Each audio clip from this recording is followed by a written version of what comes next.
The fluorescent lights of aisle 4 buzzed like an angry wasp. Chloe gripped a jar of cheap pickles, the glass cold against her white knuckles. She smelled him before she saw him, a cloying wave of aerosol deodorant and stale nicotine. Derek. He blocked her path, his eyes doing a slow, mocking crawl over her swollen waistline beneath a ratty grey sweater.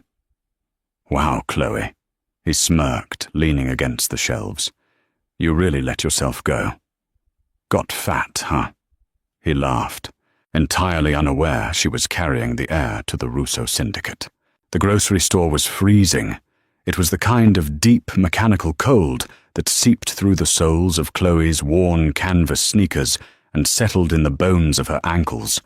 She stared at the rows of canned soup, her vision blurring slightly at the edges. A dull ache throbbed at the base of her spine. 5 months. The weight was concentrated low, a hard, dense mass that made her center of gravity feel utterly foreign. She reached for a tin of generic chicken noodle. Her fingers were slightly swollen, the skin tight over the knuckles. Well, if it isn't the ghost of mistakes past. The voice was a grating tenor, immediately bringing the taste of old pennies to the back of her throat. Chloe didn't jump. She didn't gasp. She just closed her eyes for a fraction of a second, mourning the quiet anonymity she had possessed a moment prior. She turned slowly. Derek stood at the end of the aisle. He was holding a 6-pack of cheap beer, wearing the same faded leather jacket he'd worn 3 years ago when they dated. He hadn't changed. His hair was still gelled into a stiff crest, his posture still aggressively casual, an engineered slump meant to project confidence, but which only ever looked tired. "Derek," she said. Her voice was flat. No anger, no surprise, just the audible equivalent of grey wallpaper. He sauntered closer, his sneakers squeaking on the scuffed linoleum. His gaze didn't meet her eyes. It dropped immediately to her midsection. She was wearing an oversized pill-covered cardigan meant to obscure her changing shape, but the harsh overhead lights cast unforgiving shadows. The swell of her stomach was undeniable. A slow, ugly grin stretched across his face. It was a smile born of deep, unexamined insecurities, finally finding a target. "Wow," he breathed out, shaking his head. He shifted the 6-pack to his hip. "I mean, you always had a bit of a sweet tooth, Chloe, but damn, you really let yourself go. What is that, just donuts? Or did you just give up entirely?" He laughed. It echoed in the empty aisle. "You got fat." Chloe looked at him. She felt the sudden violent churn of acid in her stomach, a physical reaction to the nausea that had plagued her for months, compounded by the sheer pathetic reality of the man standing in front of her. 3 years ago, a comment like that from Derek would have sent her into a spiral of disordered eating and tearful apologies. She would have internalized his cruelty, mistaking his mean streak for honest affection. Now she just felt overwhelmingly, fundamentally exhausted. She didn't feel the urge to slap him. She didn't have a sharp, devastating comeback loaded in the chamber. The heroine in a movie would have verbally eviscerated him, leaving him stuttering in the dust. Chloe just wanted to go home and lie down on her damp mattress. If you only knew a small, cynical voice whispered in the back of her mind. If you knew whose blood is building bone and muscle inside this fat, you would wet yourself right here in aisle 4. "Excuse me," she said softly, clutching the soup can. She tried to step around him. Derek shifted, blocking her. He wanted a reaction. He needed her to look wounded, to validate whatever miserable day he was having. "Oh, don't be like that," he mocked, leaning closer. The smell of him was overwhelming. "I'm just playing. Though seriously, you might want to try a salad. It's tough out there for a single girl carrying an extra 40 pounds. Inside her, the baby shifted. It wasn't a flutter anymore. It was a hard, distinct roll of a limb against her internal organs, a heavy, grounding reminder of the gravity of her situation. Chloe finally met his eyes.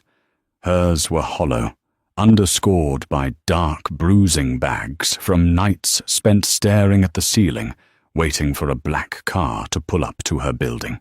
"I have to go, Derek," she said, her tone utterly devoid of emotion.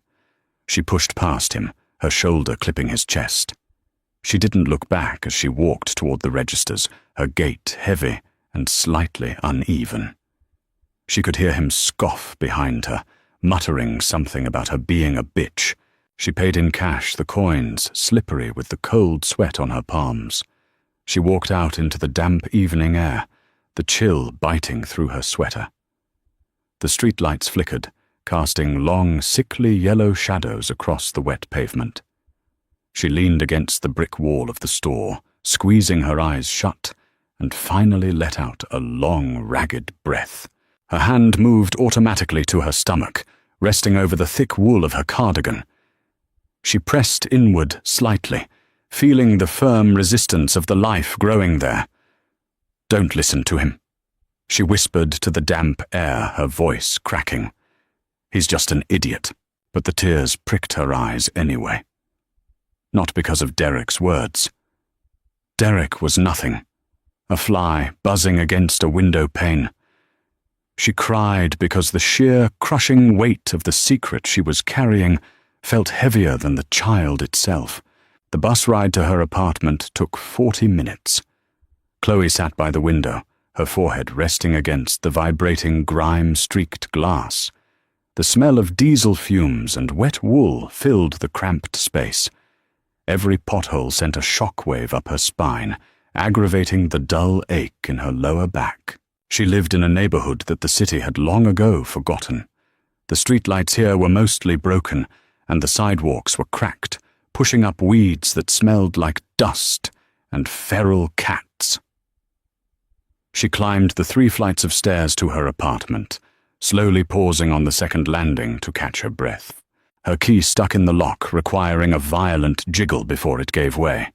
She pushed the door open immediately, hit by the familiar depressing scent of her life, mildew, cheap lemon dish soap, and the lingering odor of the neighbor's burnt cooking oil. She dropped the plastic grocery bag on the scratched Formica counter. The tin of soup rolled out, hitting the wall with a hollow thud. Chloe didn't pick it up. She walked straight to the bathroom, flipping on the harsh overhead light. She stood before the mirror and pulled the heavy cardigan off, letting it drop to the peeling linoleum floor. She lifted her faded t-shirt. Her stomach was taut, the skin stretched thin and marked with a faint roadmap of pale blue veins. It wasn't the perfectly round, glowing bump plastered across maternity magazines. It looked heavy. It felt invasive. She rested both hands on the curve, feeling the warmth of her own skin. It had been one night, one terrifying, blood-soaked, adrenaline-fueled night 5 months ago. She had been working the graveyard shift at a private, off-the-books clinic on the edge of the financial district. She wasn't a doctor, just a glorified nurse's aide who knew how to stitch a wound and keep her mouth shut, a skill set that paid triple her previous hospital salary. They had brought him in through the back alley entrance. 2 massive men in tailored suits ruined by rain and arterial spray, dragging a third between them. Dominic Russo. Chloe had known the name. Everyone in the city knew the name, even if they pretended they didn't. He was the head of the Russo family, a man who dealt in commodities that moved in the dark. But that night, he hadn't looked like a kingpin. He looked like a piece of butchered meat. A bullet had torn through his shoulder, and another had grazed his ribs. The on-call doctor had been a trembling mess. Chloe had been the one to hold the pressure, her hands slipping in the slick hot crimson, pooling on the steel table. The smell of copper had been so strong she could taste it. Throughout the excruciating extraction of the bullet, Dominic hadn't screamed. He had just stared at her. His eyes were a pale, striking grey, stark against the sweat and blood smearing his face. She had stayed with him in the recovery room. It wasn't her job, but the silence of the clinic had been oppressive, and his breathing had been shallow. Sometime around 4 a.m., the fever had broken. He had grabbed her wrist. His grip was a vice, hot and desperate. What happened next wasn't romance. It wasn't a tender meeting of souls. It was a raw, primal collision of survival and shock. He was alive, and she was the anchor, tying him to that fact. He had pulled her down, and she, fueled by the exhausting, dizzying high of cheating death, hadn't fought him. It was frantic bruising and silent, save for the ragged sound of their breathing in the sterile dark. He was gone before her shift ended, leaving nothing but ruined sheets and a thick stack of $100 bills on the bedside table. Chloe hadn't touched the money. She had quit the next day, changing her phone number and moving across town. She thought she had escaped the orbit of the underworld. Then, 6 weeks later, the morning sickness began. Standing in her bathroom now, Chloe let out a dry, humorless laugh. Derek thought she was fat. Derek thought she had given up. If only he knew that every pound she had gained was a death sentence. Dominic Russo was not a man who shared. He was not a man who allowed loose ends, let alone a living, breathing piece of his legacy, walking around in a ratty sweater in the slums. If he found out, he wouldn't whisk her away to a penthouse and buy her diamonds. He would take the child and she would disappear. Women like her didn't get the fairy tale ending in his world. They got a shallow grave in the pine barrens. She turned off the bathroom light, plunging herself into darkness. The baby kicked again, a sharp jab against her ribs. "I know," she whispered to the empty room. "I know." She went to the kitchen, opened the tin of soup, cold, and ate it straight from the can, the metallic taste lingering on her tongue as the paranoid silence of the apartment pressed in around her. A week passed. The memory of Derek in the grocery store faded, replaced by the relentless grinding routine of survival. Chloe had found a job working the counter at a dry cleaner's 3 blocks from her apartment. It paid under the table, and the owner, an elderly Korean woman named Mrs. Park, didn't ask questions. The shop was a stifling box that constantly smelled of scorching heat starch and the sharp chemical tang of perchloroethylene. The humidity made Chloe's hair frizz and clung to her skin like a second unpleasant layer of clothing. But she liked the noise, the constant hiss of the steam presses and the mechanical whir of the clothing racks drowned out the anxious hum in her head. It was a Tuesday afternoon. The rain outside was relentless, a torrential downpour that turned the streets into grey, rushing rivers. The bell above the door chimed, cutting through the hiss of the steam press. Chloe didn't look up immediately. She was struggling to pin a tag onto the lapel of a heavy wool coat, her thick fingers fumbling with the safety pin. "Just a minute," she called out, her voice raspy from the chemical fumes. She finally secured the pin and wiped her damp forehead with the back of her wrist, turning toward the counter. The man standing there was entirely out of place. He wasn't one of the tired businessmen or exhausted mothers who usually frequented the shop. He was tall, broad-shouldered, and wearing a charcoal suit that probably cost more than Chloe's annual rent. A black umbrella dripped a neat puddle onto the checkered linoleum floor. He wasn't Dominic, but Chloe knew instantly, with a sickening drop in her stomach, what he was. He had the same rigid, hyper-aware posture as the men who had dragged Dominic into the clinic months ago. He didn't approach the counter. He just stood there, his eyes fixing on her. They were dead eyes. Professional. Calculating. They dropped to her swollen stomach, hidden beneath an apron, and then back up to her face. Chloe's breath seized. The air in the dry cleaners suddenly felt too thin to breathe. The chemical smell turned cloying, suffocating her. Her heart began to hammer, a frantic rhythm against her ribs. Flight, her brain screamed. Run! But there was nowhere to go.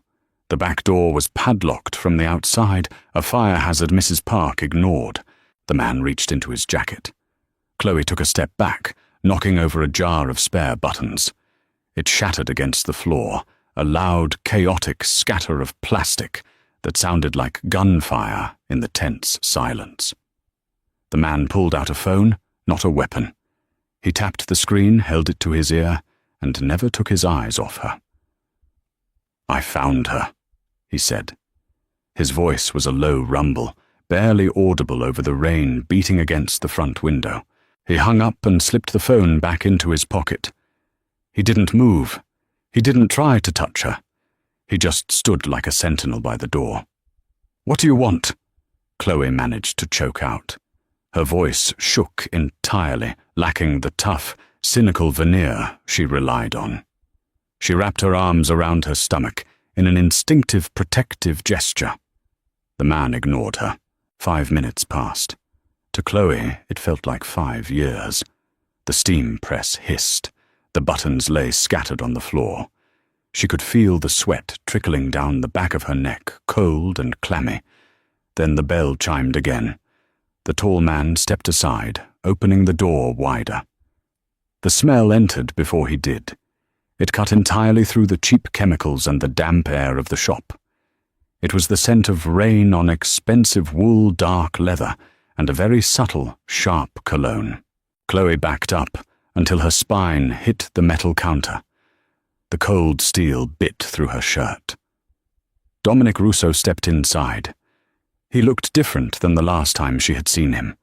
He wasn't pale or bleeding. He looked carved from stone. His dark hair was slightly damp from the rain, and his jaw was set in a hard, unforgiving line. The grey eyes that had looked at her with feverish desperation were now sharp, clear, and terrifyingly cold.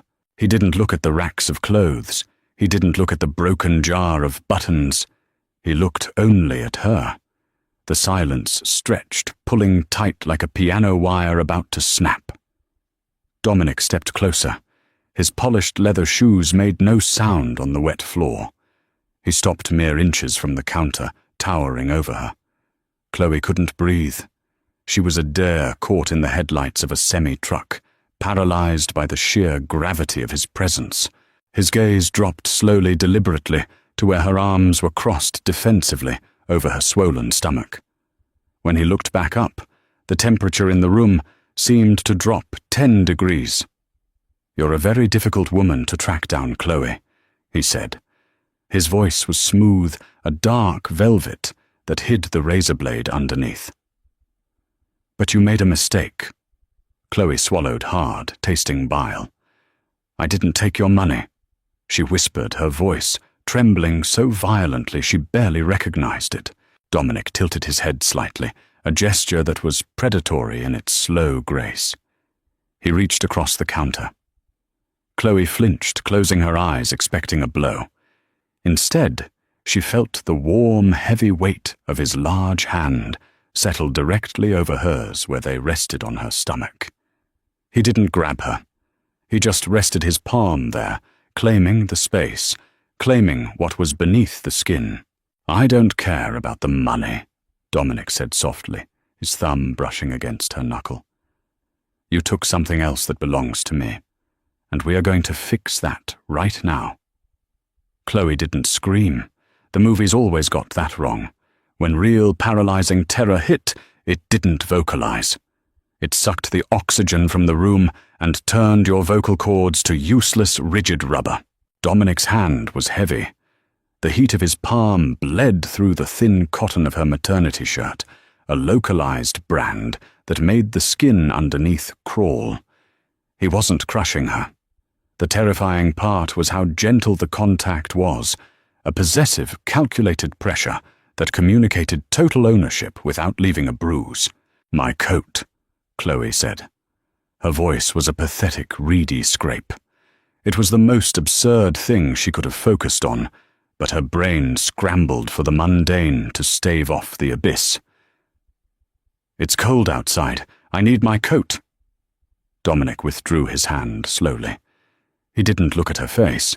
His eyes remained fixed on the swell of her stomach for a fraction of a second longer, before snapping to the tall man by the door. "Get her coat, Leo," Dominic ordered. The man Leo stepped forward, his wet shoes squeaking slightly on the linoleum. He grabbed Chloe's faded olive parka from the plastic hook near the break room door. He held it out, not quite handing it to her, but expecting her to put her arms through it, like a toddler. Chloe snatched it from his grip. Her hands were shaking so badly she missed the armhole twice. She shoved her arms in the cheap, synthetic lining, catching on her rough knuckles. She looked over her shoulder at the back room. The steam press was still hissing. "I can't just leave," she mumbled, zipping the coat over her bump, the zipper straining at the bottom. "Mrs. Park is in the back. She can't run the front counter alone. Her hips, Chloe." Dominic's voice wasn't loud, but it cut through the mechanical noise of the dry cleaners like a scalpel. The dry cleaners does not matter anymore. Walk to the car. It wasn't a suggestion. It was a gravitational pull. She walked. The bell above the door chimed a cheerful, mocking goodbye as Leo held the door open. The rain hit her instantly cold and sharp, plastering her frizzy hair to her cheeks. Dominic walked beside her slightly, behind a solid wall of dark wool and dangerous intent. He held an umbrella over her, completely ignoring the fact that his own shoulder was getting soaked. A black SUV idled at the curb, its engine a low, menacing purr that vibrated in Chloe's teeth. The street was empty. The usual neighborhood junkies and stray dogs had taken cover from the deluge. There were no witnesses. Even if there were, no one in this zip code would intervene when a car like that was involved. Leo opened the back door. The interior smelled like expensive leather ozone from the air conditioning, and a faint hint of peppermint. Chloe hesitated, her worn canvas sneaker pausing on the wet curb. She looked at Dominic. The streetlights caught the sharp angle of his jaw, the wet strands of dark hair plastered to his forehead. "If I get in there," she said, the rain mixing with the sudden hot tears stinging her eyes, "I don't ever come back out. Do I?" Dominic looked down at her. His expression was unreadable, a smooth mask of pragmatic cruelty. "You were carrying a Rousseau in a slum, Chloe. You never had a choice to begin with. Get in the car." She climbed in. She had no energy left to fight. The heavy door slammed shut behind her, plunging her into a soundproof, climate-controlled vault. Dominic slid in the other side. The car pulled away from the curb before she even had her seatbelt fastened. She fumbled with the buckle, her swollen fingers slipping on the metal. Dominic watched her struggle for a moment, then reached over. He didn't ask. He brushed her hands aside, pulled the strap across her chest and clicked it into place, making sure the lap belt rested low beneath the firm curve of her stomach. The intimate domestic action, performed by a man who ordered executions before breakfast, made Chloe's stomach heave. She turned her head away, staring out the tinted window. The grimy, neon-lit streets of her neighborhood blurred past. The cheap bodegas, the overflowing dumpsters, the pawn shops, they were miserable, but they were hers. She had carved out a miserable, anonymous little life there. Now she was a hostage, a fleshy incubator for a man who bought human lives with the same casual detachment others used to buy coffee. Her lower back throbbed a deep, grinding ache that usually signaled she had been standing too long. Instinctively she shifted, trying to find a comfortable position on the stiff leather seat. To her absolute cynical disgust, the seat was heated. The warmth seeped into her aching lumbar spine, providing immediate euphoric relief. She closed her eyes, hating herself for the small sigh that escaped her lips. She was being kidnapped by the Mafia, and her treacherous pregnant body was grateful for the heated seats. Dominic didn't say a word for the entire 40-minute drive. He sat in the opposite corner of the spacious back seat, his long legs stretched out, tapping a rhythm on his phone screen. He was already working, already moving on to the next logistical problem. She was just a piece of misplaced cargo that had finally been retrieved. The estate wasn't in the city. It was perched on a sprawling, heavily wooded property, an hour north, accessible only by a winding private road that lacked streetlights but boasted 3 separate security gates. When the SUV finally parked beneath a massive stone portico, Chloe felt entirely hollowed out. The adrenaline had crashed, leaving behind a profound, bone-deep exhaustion. She unbuckled her belt, her fingers stiff. Leo opened the door.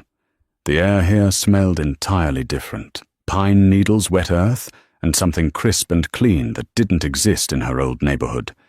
Dominic was already out waiting for her. He didn't offer his hand. He simply expected her to follow. They walked through heavy oak double doors into a foyer that was obscenely large. The floor was polished marble that echoed with every step, and a massive, hideous crystal chandelier hung from the vaulted ceiling. It didn't look like a home. It looked like a high-end hotel lobby devoid of guests. It was cold, sterile, and perfectly controlled. "Take her coat," Dominic said to a quiet, older woman in a severe black dress who materialized from a hallway. Chloe shed the wet parka, instantly self-conscious. Without the heavy coat, her condition was on full display. The oversized, pill-covered cardigan did nothing to hide the 5-month swell of her stomach in the bright, unforgiving light of the chandelier. She felt dirty. Her sneakers left dull smudges on the pristine marble. Dominic finally turned to look at her fully. He took in her damp hair, the dark, bruised circles under her eyes, the cheap clothes, and the protective way she wrapped her arms around her middle. A muscle feathered in his jaw. It was the first crack in his facade she had seen all night. "You look ill," he stated bluntly. Not a question, a clinical observation. "I've been working 10-hour shifts on my feet, breathing dry-cleaning chemicals, Dominic," she snapped. The exhaustion had finally eclipsed the fear, leaving behind a brittle, reckless anger.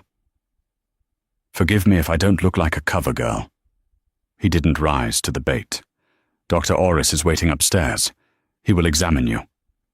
Panic flared again, cold and sharp. "I don't want a doctor. I want to lie down." "You don't dictate the terms of your medical care anymore," Dominic said, stepping closer. The scent of his cologne, sharp, dark, expensive, enveloped her. "You have compromised your health, and by extension, my child's health. You will see the doctor, or I will have Leo carry you up the stairs." Chloe stared at him, searching those pale grey eyes for a bluff. There was none. He would absolutely have his muscle haul her up like a sack of flour. "Point the way." She muttered the fight draining out of her, leaving only a bitter residue. The examination room was a converted guest bedroom. It looked like a miniature high-end clinic.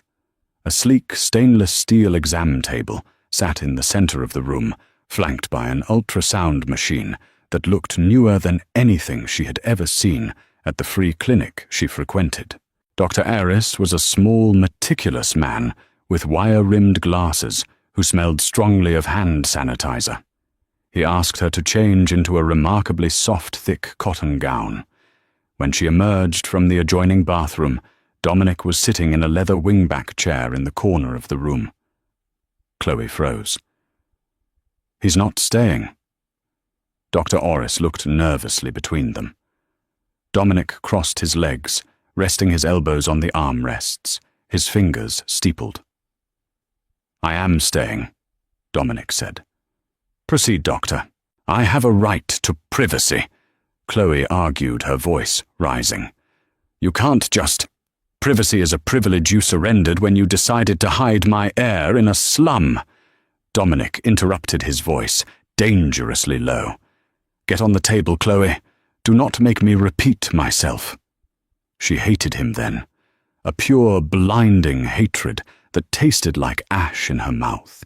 She hated her own weakness as she climbed awkwardly onto the paper-lined table, the crinkling sound deafening in the quiet room. She lay back, staring fiercely at the recessed lighting in the ceiling as Dr. Aris squirted cold gel onto her bare stomach. The doctor moved the transducer over her skin. The room filled with a sudden rhythmic sound. Whoosh, whoosh, whoosh.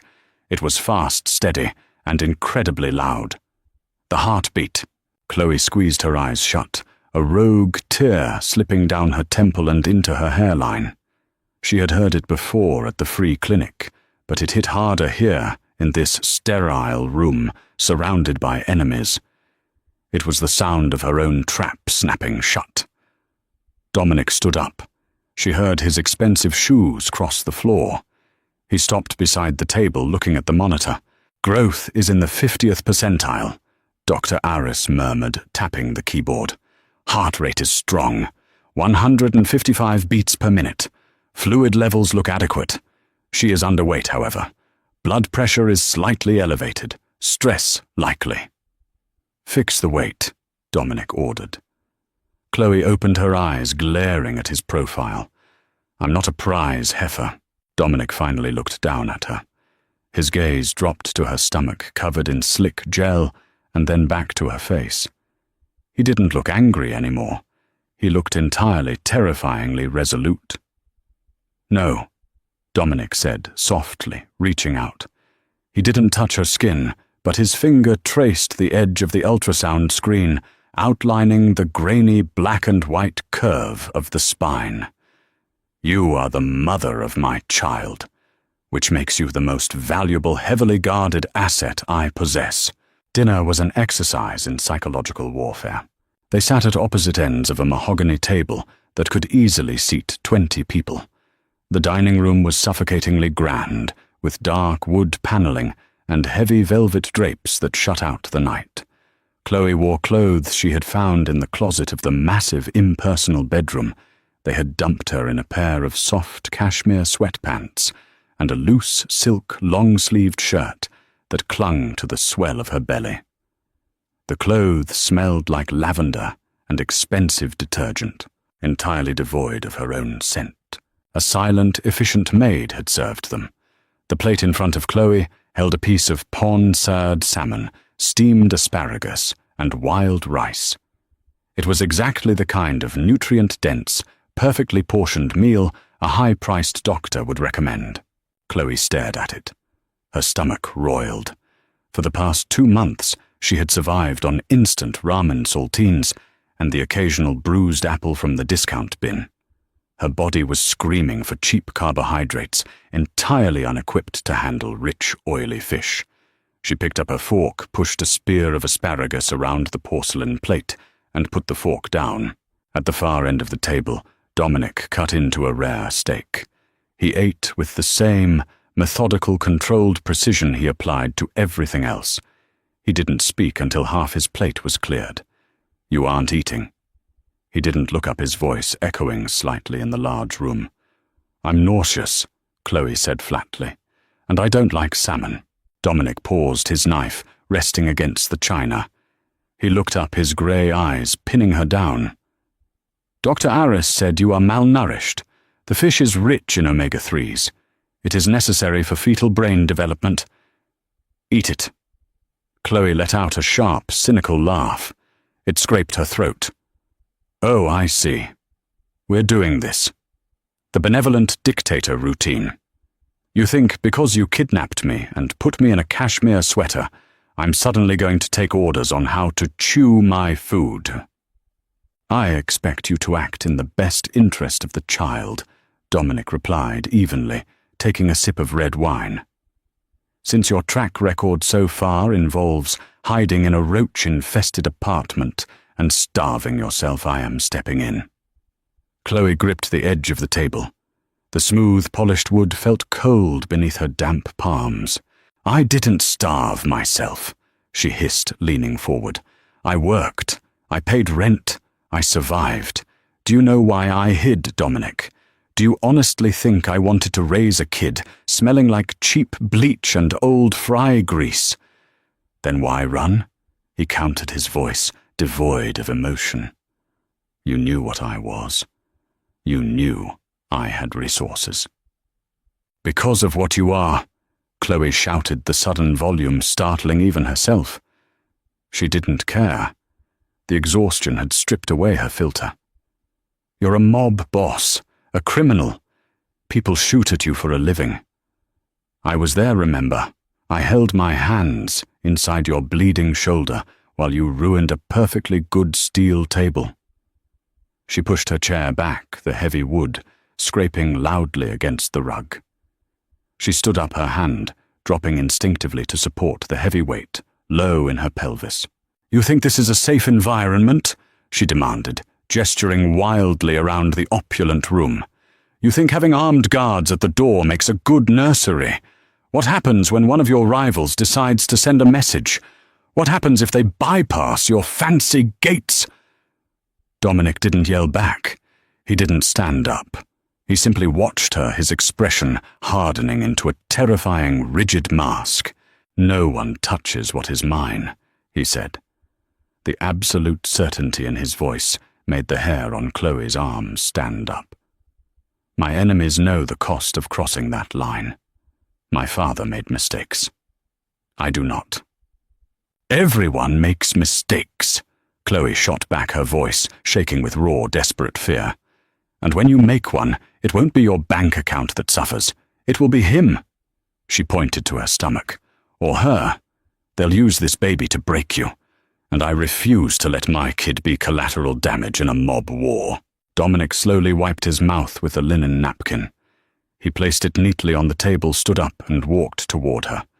The predatory grace of his movement made Chloe instinctively take a step back, her spine hitting the heavy sideboard behind her.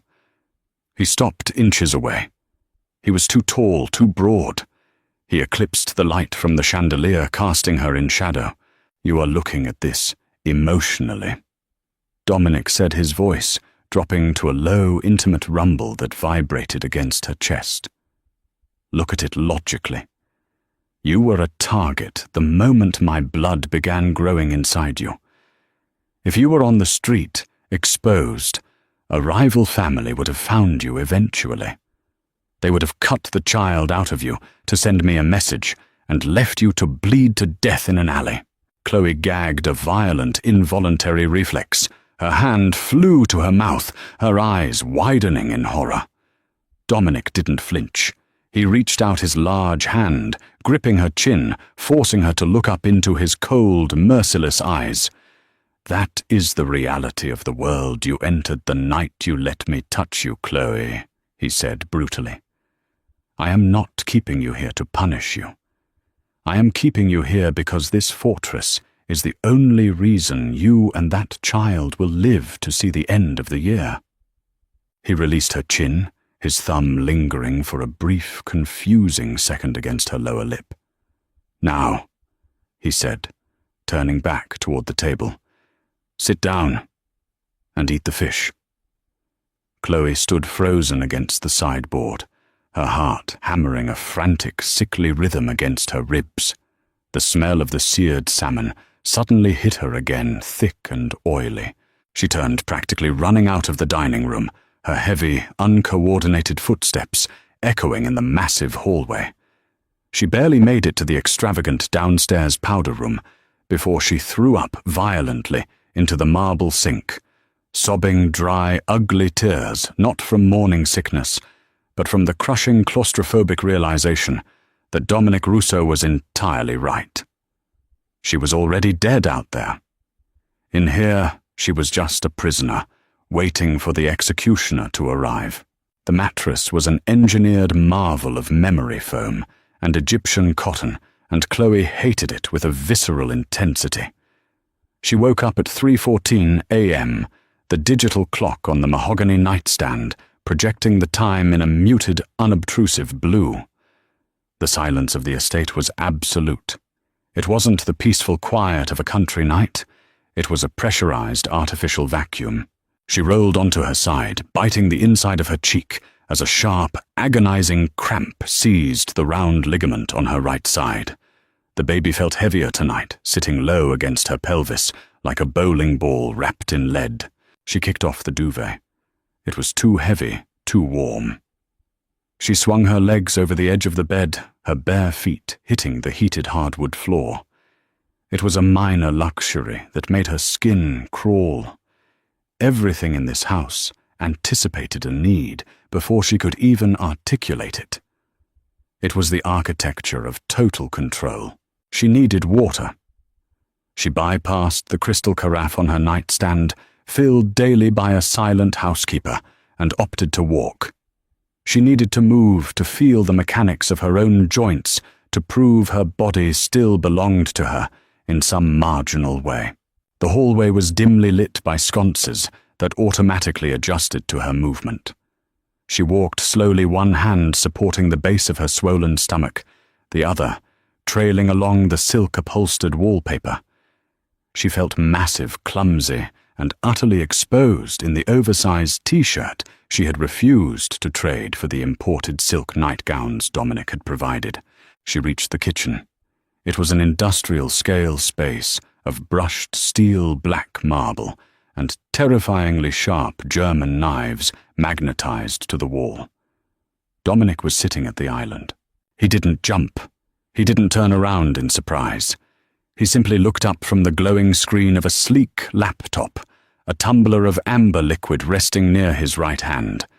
He wore a crisp white dress shirt, the sleeves rolled up to the elbows, exposing the thick, corded muscles of his forearms and the edge of a jagged silver scar near his wrist. "You're awake," he stated. His voice was a low gravel that seemed to scrape against the polished surfaces of the room. "Astute observation," Chloe muttered. Her voice was raspy dry from the climate-controlled air. She shuffled past him toward the massive double-door refrigerator. "There is water in your room. I wanted to walk." She pulled the heavy metal handle. The cold air rushed over her flushed face, a temporary relief. She grabbed a plastic bottle of water, ignoring the filtered tap integrated into the marble sink. She twisted the cap, but her grip was weak. The plastic ridges dug painfully into her swollen, stiff knuckles. She gritted her teeth, twisting harder, a surge of irrational hot frustration welling in her chest. She wasn't going to ask him. She would shatter the bottle against the floor before she asked him for help. Suddenly, the bottle was taken from her hands. Dominic didn't say a word.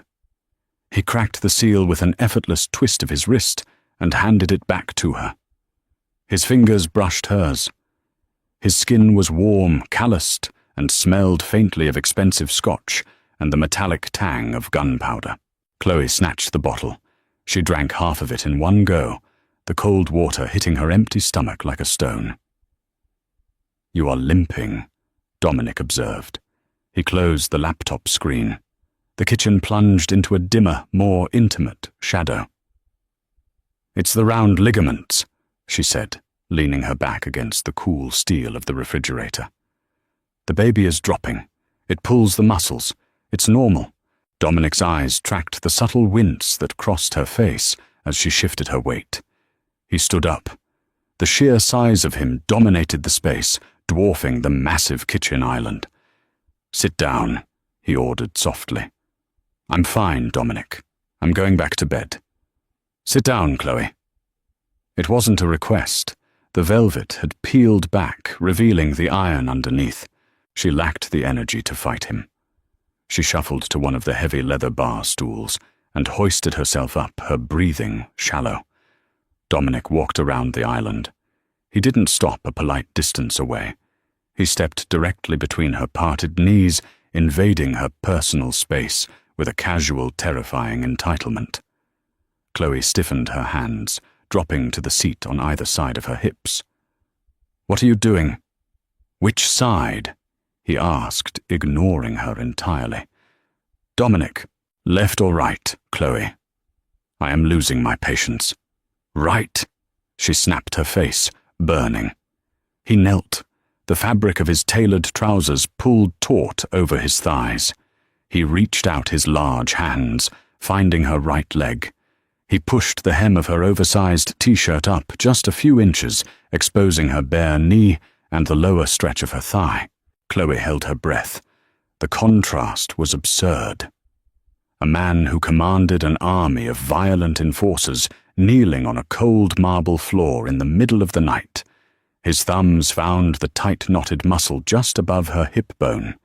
He didn't massage it like a spa technician. He applied deep, clinical, agonizing pressure. Chloe gasped, her hands flying out and gripping his shoulders instinctively. "Stop, that hurts."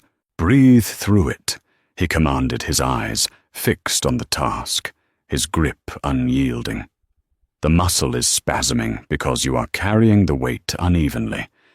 You need to release the tension or you won't sleep." She squeezed her eyes shut, her fingernails biting into the heavy cotton of his shirt. It was excruciating for 10 seconds, a white-hot flare of pain that made her eyes water. And then suddenly, the knot gave way. A deep, heavy warmth flooded the right side of her pelvis, erasing the grinding ache that had kept her awake for 3 nights straight. She let out a long, ragged exhale, her head dropping forward slightly. Dominic didn't move away. His hands remained resting lightly on her thighs. The silence returned thicker this time, heavy with an electric, confusing current.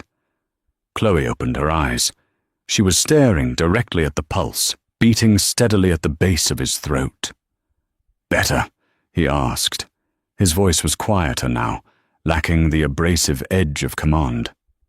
"Yes," she whispered, hating the vulnerability in her own voice, hating that his touch had provided relief. He looked up, meeting her eyes. His gaze was heavy, analytical, tracing the dark circles under her eyes, the stray curls of hair sticking to her damp forehead. He didn't look at her with affection.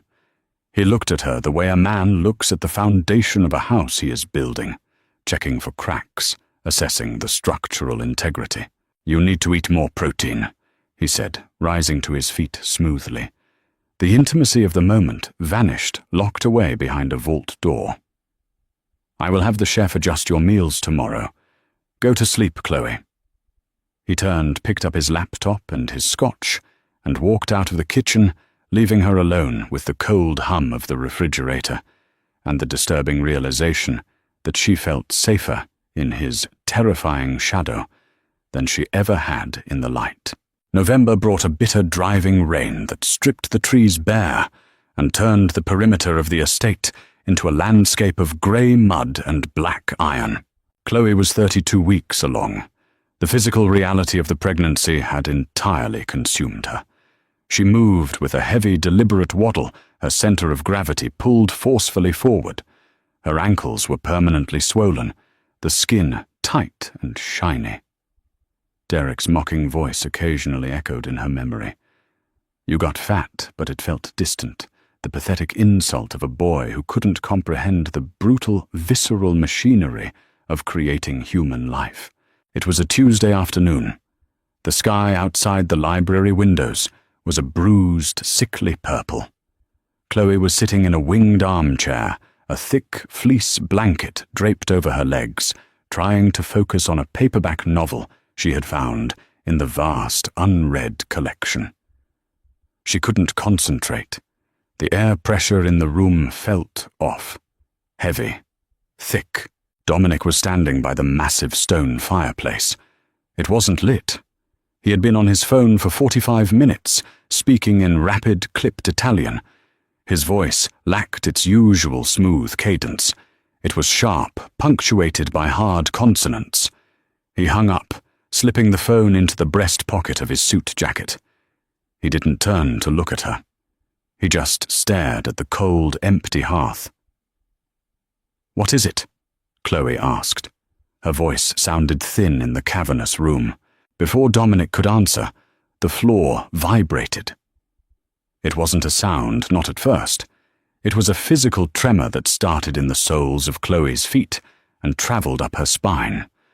A fraction of a second later, a dull, concussive thud echoed through the thick walls of the house. It sounded like a massive tree falling against the earth, but the vibration was too sharp, too mechanical. Dominic moved. The transition from stillness to kinetic violence was instantaneous. He didn't run. He lunged across the Persian rug, closing the distance between the fireplace and her chair in 3 massive strides. He hauled her up by her upper arm. His grip was bruising entirely, lacking the careful moderation he usually employed when touching her. "Move!" he barked. "Dominic, what?" "Shut up and walk. Now." The door to the library burst open. Leo stood there, a matte black assault rifle held tight against his chest. His usually calm face was pale tight with adrenaline. "West Gate is compromised. 2 vehicles. Heavy ordnance." Leo reported, his eyes scanning the hallway behind him. "They bypassed the outer sensors. They're on the driveway." "How long?" Dominic demanded, pushing Chloe toward a seemingly solid wall of oak bookshelves. 90 seconds before they reach the portico. Hold the choke point at the foyer. Do not let them breach the stairs." "Yes, boss."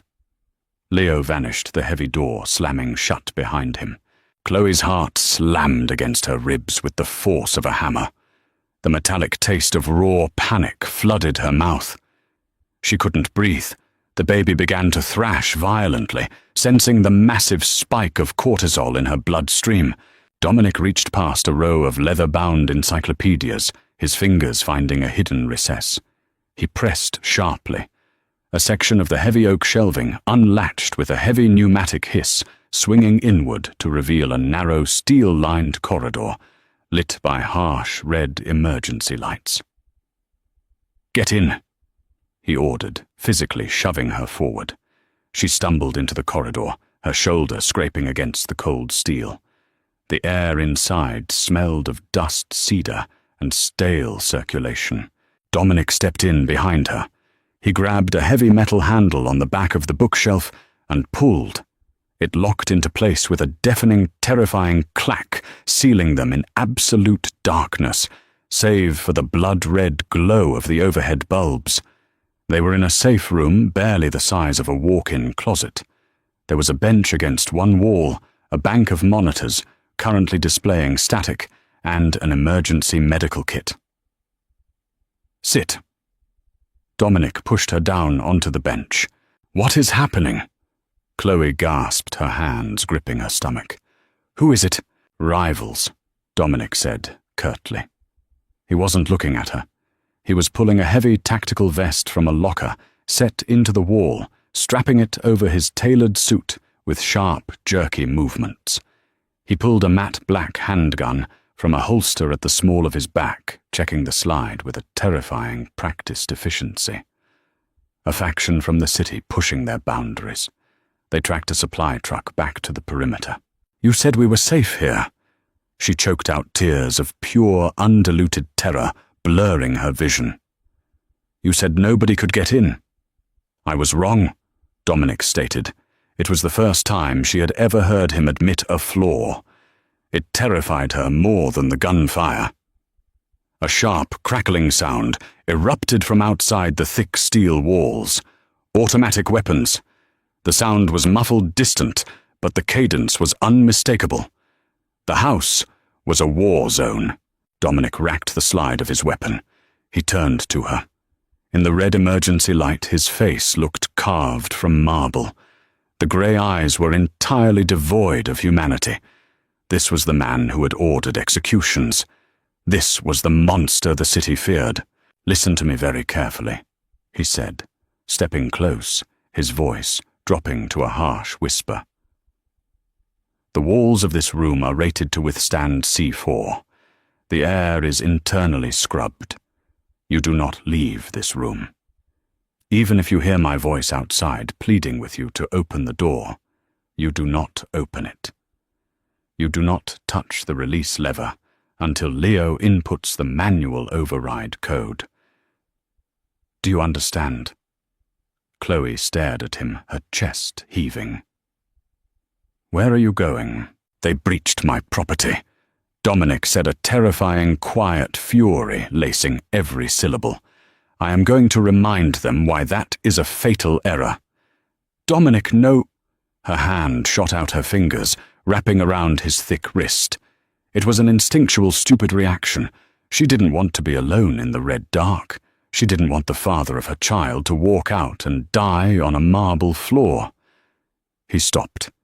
He looked down at her small, trembling hand, gripping his wrist. He didn't pull away.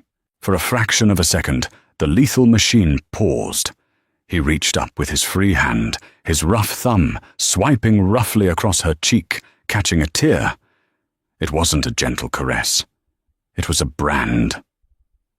"I am coming back," he said. The certainty in his voice was absolute. "Lock the door." He stepped backward, hitting the release latch. The heavy steel door swung open, letting in a wave of cold air and the sharp, acrid smell of burnt cordite.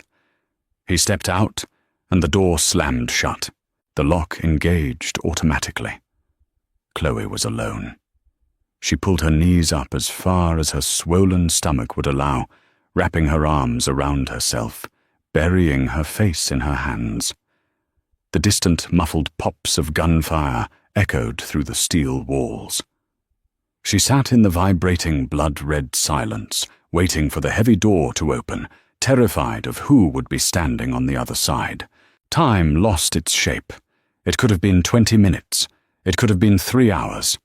The air in the safe room grew stale, thick with the scent of Chloe's own sweat and the metallic tang of adrenaline. The gunfire had ceased. The silence that followed was worse. It was a heavy, suffocating blanket that left her imagination to paint horrific, bloody murals on the blank steel walls. The baby was frantic, kicking and rolling with a painful intensity. Chloe pressed her hands firmly against her sides, rocking slightly on the hard bench, murmuring nonsense words of comfort into the dark. "It's okay. Shh. It's okay. We're okay." She was lying. Then the electronic keypad beside the door beeped. 3 short, sharp tones. A heavy clank echoed through the metal. The pneumatic seal hissed. Chloe shoved herself off the bench, pressing her back flush against the far wall. She grabbed a heavy metal flashlight from the emergency kit, gripping it with white knuckles ready to swing. The door swung outward. The hallway light spilled in, blindingly white, against the red emergency bulbs. A silhouette filled the doorframe, too broad to be Leo. It was Dominic. He stepped into the room. He was breathing heavily, his chest rising and falling in sharp, jagged movements. His suit jacket was gone. The white dress shirt was torn at the shoulder, and a dark, wet smear of crimson stained the fabric across his ribs. His face was smeared with soot. His knuckles split and bleeding. He looked at her, his pale eyes tracking her rigid posture, the heavy flashlight raised in her trembling hands. "Drop it," he rasped. His voice was ruined hoarse from shouting or smoke, she couldn't tell. Chloe dropped the flashlight. It hit the metal floor with a loud clang that made her flinch. The adrenaline crash hit her instantly, a massive, sickening wave of gravity that buckled her knees. Dominic closed the distance before she hit the floor. He caught her by the waist, hauling her upright. He smelled like ozone copper cold rain and death. It was a horrifying primal scent, and yet, as his solid arms wrapped around her, Chloe let out a fractured, ugly sob and buried her face in his intact shoulder. She wasn't crying out of relief. She was crying out of sheer, overwhelming fury. She pushed against his chest, her hands hitting the rigid plates of the tactical vest beneath his shirt. "You lied to me!" she screamed, her voice cracking, echoing violently in the small metal room. She hit him again, a weak, pathetic blow. "You said I was safe. You dragged me out of my life. You locked me in a cage, and you told me the monsters couldn't get in." Dominic didn't flinch. He absorbed her blows, his hands coming up to grip her wrists, pinning them firmly against his chest. "Look at me," he commanded. "I hate you." She sobbed, struggling against his grip, her wet face twisting in raw, uninhibited anguish. "I hate this. I hate that I need you to stay alive. I hate that my baby's father is a murderer." "Chloe, look. At me." The sheer force of his voice broke through her hysteria.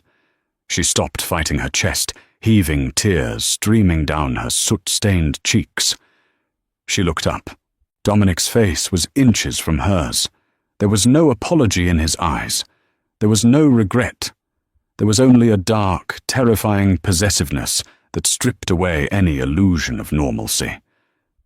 "Your life before was an illusion," he said, his voice dropping to a harsh, ragged whisper.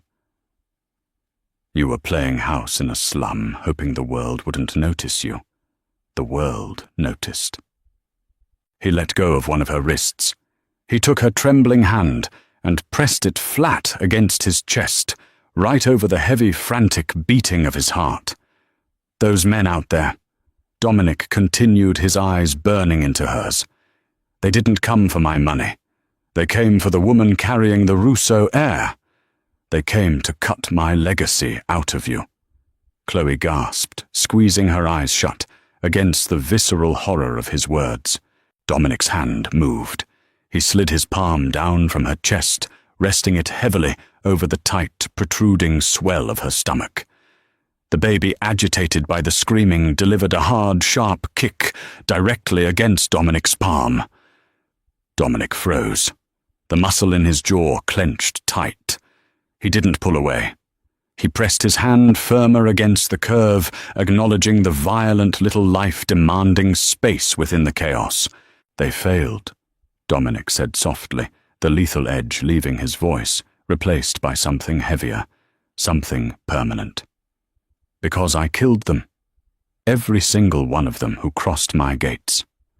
I will burn this city to ash before I let anyone touch you. Do you understand?" Chloe opened her eyes. The naive, cynical girl who had let Derek insult her in a grocery aisle was entirely gone. In her place was a woman forged by terror, standing in a blood-red room, anchored to a monster by the child growing in her womb.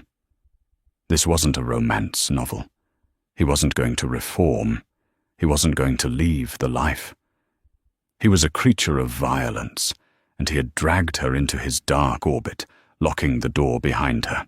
But as his rough, blood-stained thumb brushed a tear from her cheek, Chloe realized the terrifying truth. She didn't want him to let her go.